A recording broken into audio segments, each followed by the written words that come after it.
평안하셨는지요? 네, 비 피해는 없으셨는지요? 저희 아내는 어제 오후에 이제 처거를 갔다가 밤에 자는데 졸졸졸졸 시냇물 소리가 흘러서 일어났답니다. 보니까는 방 안에 물이 차가지고 물을 한 2시간 푸다가 포기하고 저희 집으로 장모님을 모시고 조금 전에 왔습니다. 근데 막 집이 다 잠겼더라고요. 보니까는요. 그런 가정에도 큰 피해가 없으시길 소망합니다. 오늘 함께 나눌 말씀 전도서 5장부터 8장까지입니다. 전도서 5장은 하나님 앞에 나아갈 때 말과 행동을 조심해야 함을 가르치고 있습니다. 서원을 했다면은 지체하지 말고 지켜야 하고 헛된 말은 피하라고 우리에게 경고하고 있습니다. 또한 재물은 만족을 주지 못하고 하나님을 경외하며 감사하는 삶이 복되도다라고 말씀하고 있습니다. 전도서 6장은 사람이 많은 재물과 존귀를 가졌어도 하나님의 것을 누리게 하지 않으면 헛되다고 말씀하고 있습니다. 오래 사는 것과 자녀가 많은 것도 만족이 없으면 무익하다. 그리고 또 인간의 탐욕은 끝이 없고 하나님 없이 누리는 모든 것은 헛되다라고 말씀하고 있습니다.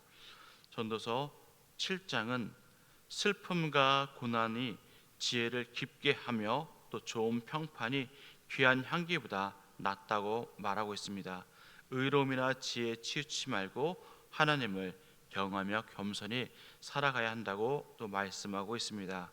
전도서 8장은 지혜 있는 자의 얼굴이 빛나고 왕의 명령을 지킬 줄 알아야 한다고 말합니다. 세상의 불의와 악인의 형통하는 현실 속에서도 하나님의 공의는 반드시 이루어집니다. 인간은 하나님의 뜻을 다 이해할 수 없으므로 하나님을 경외함으로 우리는 살아가야 합니다. 그다음 우리가 이 5장부터 8장을 통해서 하나님은 어떤 분이신가 함께 나누길 원합니다. 첫 번째, 하나님은 행복의 근원이십니다. 전도서 5장 18절 19절 말씀 함께 읽어보도록 하겠습니다. 5장 18절 19절입니다. 사람이 하나님께서 그에게 주신 바 그 일평생에 먹고 마시며 해 아래에서 하는 모든 수고 중에서 낙을 보는 것이 선하고 아름다움을 내가 보았나니 그것이 그의 몫이로다. 또한 어떤 사람에게든지 하나님의 재물과 부유를 그에게 주사 능히 누리게 하시며 제 몫을 받아 수고함으로 즐거워하게 하신 것은 하나님의 선물이라. 아멘. 전도자는 모든 것이 헛되고 헛되며 헛되도다라고 말을 했었습니다. 그런데 이 인생의 허무함을 극복할 수 있는 방법은 우리의 삶이 하나님이 주신 것을 인정할 때라고 말하고 있습니다. 이 세상을 살아갈 때 우리에게 주어진 일을 통해서 우리가 만족을 누리며 그 일을 힘써 행할 때입니다. 애쓰고 수고하여 얻은 보람으로 우리가 먹고 마시며 우리는 인생을 즐겁게 살 수 있는 것입니다. 우리에게 주어진 재물이 많던지 적던지 하나님이 우리에게 주신 것으로 여기고 그것에 대해서 만족을 한다면 우리는 언제나 즐거운 인생을 살 수 있습니다. 더 많은 재물을 얻는 것을 목표로 하지 않고 주시는 것으로 만족할 때입니다. 전도자는 이 모든 것을 자신이 직접 보았다고 말하고 있습니다. 하나님께서 사람마다 몫을 주었다고 말씀합니다.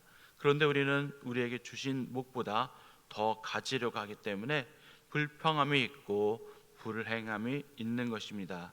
우리에게 허락한 것을 감사하며 누린다면 우리의 삶은 행복해질 수 있습니다. 이스라엘 백성이 하나님이 날마다 만나를 공급해 주셨습니다. 그럼에도 불구하고 이들에게는 원망이 있었습니다.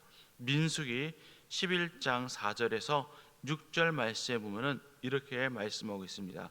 우리 함께 읽어보도록 하겠습니다. 민수기 11장 4절에서 6절입니다. 그들 중에 섞여 사는 다른 인종들이 탐욕을 품음에 이스라엘 자손도 다시 울며 이르되 누가 우리에게 고기를 주어 먹게 하랴. 우리가 애굽 땅에 있을 때에는 값없이 생선과 오이와 참외와 부추와 파와 마늘들을 먹은 것이 생각나거늘 이제는 우리의 기력이 다하여 이 만나 외에는 보이는 것이 아무것도 없도다 하니. 이스라엘 백성들은 이 먹기 위해서 심고 가꾸고 하는 수고를 하지 않았습니다. 하나님이 주시는 그냥 만나를 먹음에도 불구하고 그들은 항상 불평을 했던 것입니다. 하나님께서 우리에게 주신 것을 통해서 우리가 감사를 한다면은 우리의 삶은 늘 행복해 할 것입니다. 아간 역시 하나님의 여리고성에서 아무것도 갖지 말라고 했는데 그는 욕심으로 금과 은 또 외투를 가지고 몰래 숨겼습니다. 결국 죽음으로 그 대가를 치루어야 했습니다. 하나님은 우리에게 필요한 것을 공급해 주심을 믿고 그것에 만족해야 한다면은 우리는 감사함으로 우리는 즐겁게 살아갈 것입니다. 히브리서 13장 5절 말씀에 이렇게 말씀합니다. 히브리서 13장 5절 말씀 함께 읽겠습니다. 돈을 사랑하지 말고 있는 바를 족한 줄로 알라. 주께서 친히 말씀하시기를 내가 결코 너희를 버리지 아니하고 너희를 떠나지 아니하리라 하셨느니라. 아멘.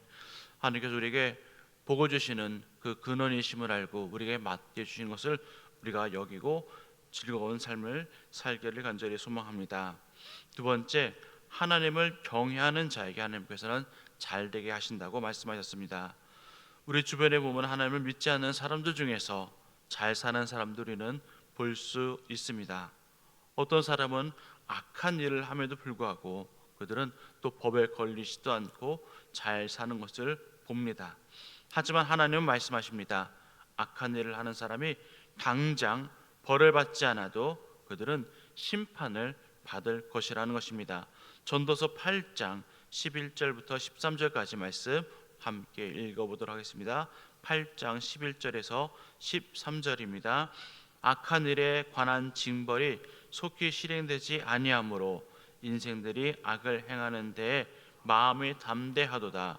죄는 100번이나 악을 행하고도 장수하거니와 또한 내가 아노니 하나님을 경외하여 그를 경외하는 자들은 잘될 것이요 악인은 잘되지 못하며 장수하지 못하고 그날이 그림자와 같으리니 이는 하나님을 경외하지 아니함이니라. 아멘. 악한 일을 했을 때 하나님께서 금방 우리에게 심판하신다면은 사람들은 아마 악한 일을 하지 않을 것입니다. 그런데 그들에게 금방 벌이 내리지 않는다고 해서 그들은 담대하게 그 악을 계속 행하는 것입니다. 우리도 때로는 지금 하는 것이 잘못임에도 알면서도 당장 나에게 하나님께서 그렇게 벌을 주지 않는다고 괜찮네 하고 우리는 생각하고 행할 때가 있습니다. 우리는 마음으로 다른 사람들을 미워하고 정죄하고 싫어하고 욕하고 때로는 상처 주는 말을 아무렇지도 않게 하고 있습니다. 하나님께서 지금 나에게 당장 벌을 주시지 않기 때문에 우리는 이것을 계속하는 것입니다.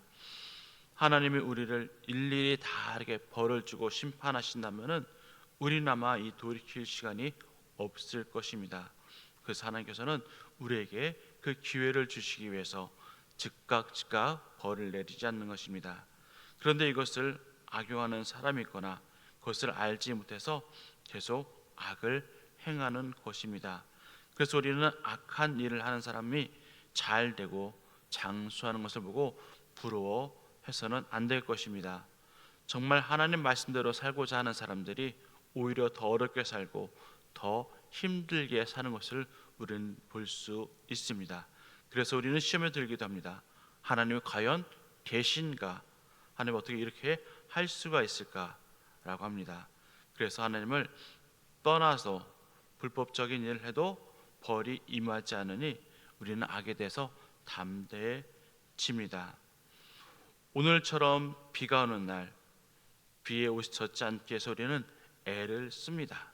그러다가 옷이 비에 좀 더 젖게 되면은 우리는 그냥 포기하고 옷이 젖든지 말든지 그냥 마음껏 다닙니다. 우리가 죄를 짓지 않기 위해서 죄에 물들지 않기 위해서 애를 쓰다가 어느 순간 죄가 우리에게 물들어 버려서 우리가 젖게 되면은 우리는 그냥 무너져 버리고 마는 것입니다. 죄에 묻어져 가기 시작합니다. 왜냐? 아무 징계가 우리에게 임하지 않기 때문입니다. 하지만 13절에 악인은 분명히 잘되지 못하며 장수하지 못한다고 말씀합니다. 여기서 잘된다, 장수한다는 것을 이 세상의 것의 삶으로만 받아들여서는 우리는 안 될 것입니다. 하나님의 복을 받지 못하는 것으로 우리는 여겨야 합니다. 그래서 13절 말씀에 그 날이 그림자같이 같으리니라고 말씀합니다. 여기서 그림자는 보호라는 뜻을 가지고 있습니다. 하나님의 보호를 받지 못하는 것입니다.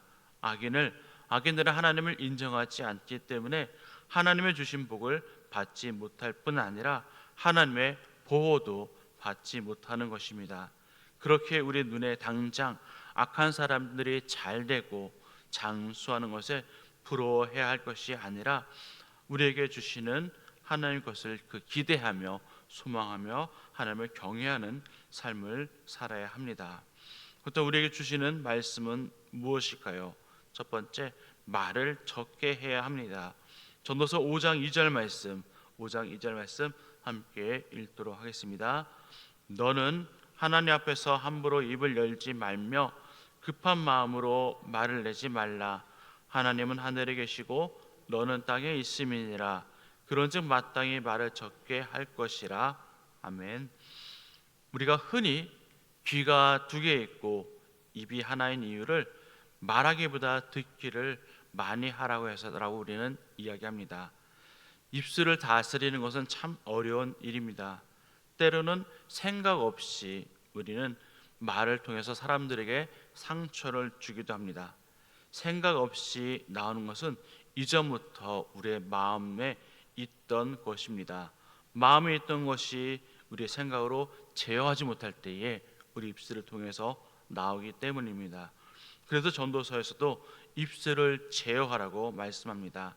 잠언 19장 19절에 말이 많으면 허물을 면하기 어려우나 그 입술을 제어하는 자는 지혜가 있느니라 라고 말씀하고 있고, 야고보서 3장 2절 말씀도 이렇게 말씀합니다. 함께 읽어보도록 하겠습니다. 야고보서 3장 2절입니다. 우리가 다 실수가 많으니 만일 말에 실수가 없는 자라면 곧 온전한 사람이라 능히 온몸도 굴레 씌우리라. 아멘. 야고보서에서도 말이 많으면 온전한, 말에 실수가 없으면은 온전한 사람이라고 말씀하고 있듯이 누구나 이 실수가 있다는 것입니다. 전도자는 그렇기에 하나님 앞에서, 특별히 하나님 앞에서 함부로 입을 열지 말라고 합니다. 여기서 하나님 앞이라는 것은 하나님의 거하시는 곳, 이 성전 이를 말합니다. 우리가 기도할 때에 하나님께 간구하기보다 하나님의 말씀에 우리는 귀 기울여야 할 것입니다. 그리고 하나님 앞에서 입을 열 때에도 우리는 조심해야 합니다. 왜냐하면 하나님은 하늘에 계시고 우리는 땅에 사는 그런 존재임을 우리는 분명히 알아야 합니다. 하나님과 우리는 절대 하나님과 같은 존재가 될 수 없기 때문입니다. 그래서 우리는 하나님 앞에서 듣는 것을 우선으로 해야 하는 삶을 살아야 합니다. 오늘의 기도 제목을 함께 나누기 원합니다. 전도서 5장 10절 말씀, 전도서 5장 10절 말씀 함께 읽겠습니다. 은을 사랑하는 자는 은으로 만족하지 못하고 풍요를 사랑하는 자는 소득으로 만족하지 아니하나니 이것도 헛되도다. 아멘. 성경 분명히 세상의 것은 우리를 만족시키지 못한다고 말씀하고 있습니다. 돈도 부귀도 권세도 우리를 만족시킬 수 없습니다. 하나님의 생기를 통해서 완성된 우리가 하나님만으로 만족할 수 있는 존재입니다. 오늘 하루 살아갈 때에 세상의 것이 우리를 만족시킬 수 없음을 기억하시며 또 하나님은 바라보는 저와 여러분 되기를 간절히 소망합니다. 세상의 것은 헛될 뿐입니다. 기도하겠습니다. 참 좋으신 하나님 아버지 감사합니다. 우리의 모든 것을